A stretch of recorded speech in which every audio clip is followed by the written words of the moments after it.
राज्य के प्रति 13 बाब 107 में बाइबल में कुछ फर्ज दिए गए जिस राज्य में हम रहते हैं। मैं पहला पद आपके सामने पढ़ रहा हूँ।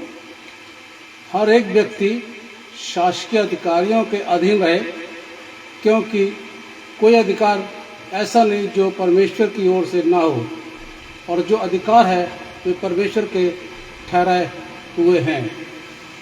ये बाइबल में लिखा। पौलुस ने इस बात के लिए बोला है कि हम जिस राज्य में, जिस स्टेट में हम रहते हैं, उसके हमारे कुछ फर्ज होते हैं जो हमें पूरे करने पड़ते हैं। पहला तो ये कि हमारे हाकिम होते हैं, जो राज्य के हाकिम होते हैं, हमें उनकी बात माननी चाहिए, क्योंकि वो खुदा की तरफ से ठहरे हुए हैं, बाइबल बताती है।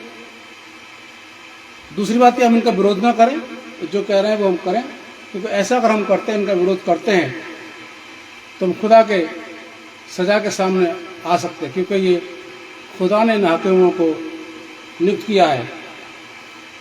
हाकिम अच्छे के लिए भी होते हैं, क्योंकि अगर हम कुछ गलत करते हैं तो हाकिम डांटते हैं और हमें समझाते हैं कि ऐसा मत करो। इसलिए हाकिम जो बनाए गए वो हमारे अच्छे के लिए भी बनाए गए, और इनकी सुननी भी चाहिए। जो इनकी अच्छी बातें होती हैं वो बातें सुननी चाहिए, माननी भी चाहिए, और वो ऐसा करना चाहिए। ये नहीं कि जो बुरा कह रहे हैं या उल्टा बात कर रहे हैं, गलत कर रहे हैं, वो नहीं, लेकिन जो अच्छी बात कर रहे हैं अपने राज्य की उन्नति के लिए तो बात कर रहे हैं, तो उसकी बात को मानना चाहिए और मान के पूरा भी करना चाहिए, क्योंकि ये हमारी भलाई के लिए खुदा के दास हैं। हमारा जो भला चाहते हैं खुदा के लोग दास हैं। चौथी बात है, यदि हमें टैक्स देना होता है, देखिए टैक्स की चोरी नहीं करनी चाहिए कभी भी। अगर हम टैक्स में आते हैं तो हमें टैक्स देना चाहिए और हमेशा देना चाहिए। आप क्या सोचते हैं, यीशु मसीह ने टैक्स नहीं दिया? यीशु मसीह ने टैक्स दिया, मंदिर का टैक्स दिया। वो आ रहे थे एक बारी, पतरस के साथ भी आ रहे थे, तो जो टैक्स लेने वाले हैं उन्होंने पूछा, मैं मत्ती 17 में और 24 से पद में है, 24 से 27 तक है, कि भाई क्या बात है, तुम लोग टैक्स नहीं देते?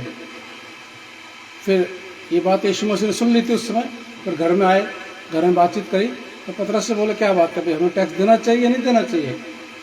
पतरस बोला हाँ देना चाहिए। हाँ तो देना चाहिए टैक्स, क्योंकि ऐसा ना हो कि हम ना दें तो अन्य जाति में हम ठोकर कारण बने। भाई लोगों को तो हम बोलते हैं टैक्स दो टैक्स दो, लेकिन हम खुद टैक्स नहीं देते। तो ऐसा है। पतरस से उसने बोला कि जा तू झील में जाना और बंसी डालना, और बंसी डालने जो पहली मछली आएगी उस मछली का तू मुँह खोलना, और मुँह खोल के उसमें तुझे एक सिक्का मिलेगा।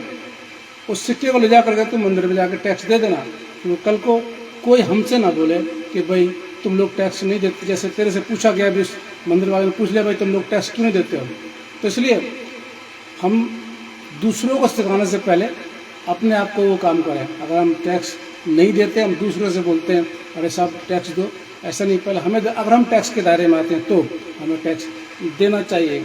ये कुछ एक बातें हैं जो हमें फॉलो करनी चाहिए। राज्य के प्रति हमारा एक फर्ज बनता है, करते भी रहना चाहिए। और हमें देखिए जिसकी इज्जत करनी है, बाइबल बताती है 107 रोमियो 13:107 में लिखा हुआ, हमें जिसकी इज्जत करनी चाहिए हम उसकी इज्जत करें, जिसकी बात माननी चाहिए हम उसकी बात मानें, और जिसको हमें कुछ मदद करनी चाहिए हम उसकी मदद करें। ये हमारे राज्य के प्रति फ़र्ज होते हैं जो हमें पूरे करने चाहिए। खुदा इसके लिए आप सबको बड़ी बरकत दे, और अगर ज़िंदगी दी खुदा ने तो फिर हम ये बात फिर मिलेंगे एक दूसरे विषय पर। तब तक के लिए खुदा हाफिज़, और आप हमेशा इसलिए खुश रहे। खुदा आपको बहुत बड़ी बरकत दे। आमीन।